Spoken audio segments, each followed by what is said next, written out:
반갑습니다 여러분, 리코입니다. 최근 파타야의 상황이 심상치 않다는 영상과 함께 센트럴 마리나의 토요일 저녁 8시의 현지 상황을 담은 장면을 여러분께 전해드린 바 있습니다. 이후 파타야의 상황은 점점 악화되고 있는 듯합니다. 장기 거주 장년층의 서양인들의 모습도 예전과는 비교할 수 없을 만큼 그 수가 많이 감소했고, 이와 더불어 패키지 여행객의 모습마저 그 자취를 찾아볼 수 없을 만큼 경기 침체에 허덕이고 있는 듯합니다. 복합적인 이유 때문이라 생각되지만 이곳 파타야는 관광 산업의 축이 나이트라이프라는 점에서 중장년층의 남성 여행객과 장기 거주민들의 감소는 치명적이라 할 수 있을 듯합니다. 왜 이런 상황이 왔는지에 대한 여러 생각과 시선을 이저번 영상에서도 알 수 있듯이 많은 이유가 점점 이곳을 선택하지 않게 만드는 것 같습니다. 물가 상승, 환율 상승, 한국 경기 침체 등과 같은 이유라기보다 확실한 다른 이유가 있는 것으로 보입니다.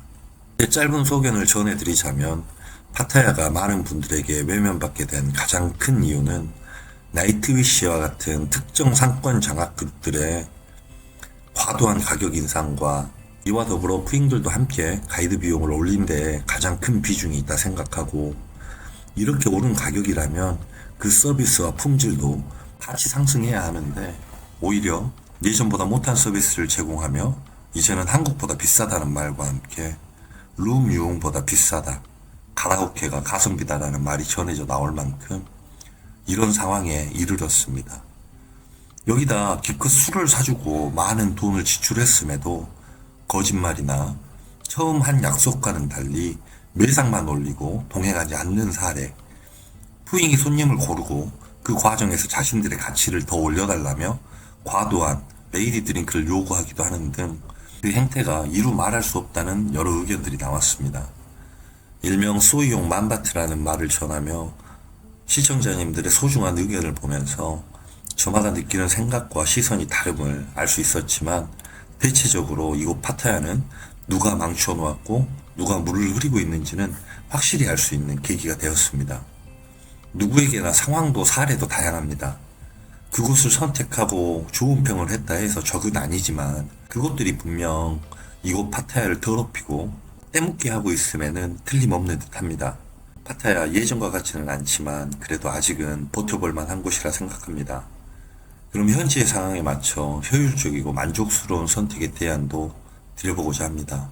과도한 영업 행태와 가격 상승을 시킨 곳이 불편하고 싫으시다면 최대한 그곳은 피하시고 만족도 높은 여행을 위한 선택을 하시기 바랍니다. 바파인 비용만 하더라도 확실한 갭을 확인할 수 있습니다. 소이오 기준 오픈런 바파인 3,000, 의무둠 20잔 4,000, 워킹 아고고 바파인 2,000, 의무둠 5잔 1,000, 3,000입니다. 이 비용만 줄이더라도 충분히 즐겁고 만족스러운 여행을 할 수 있지 않을까 생각합니다. 파타야에는 바파인이 없는 플레인 코스가 제법 됩니다. 이를테면 라이브 펍이나 클럽, 가라오케와 같은 코스만 보더라도 위 나이트위시의 바파인만으로도 픽업이 가능한 진행을 보여줍니다.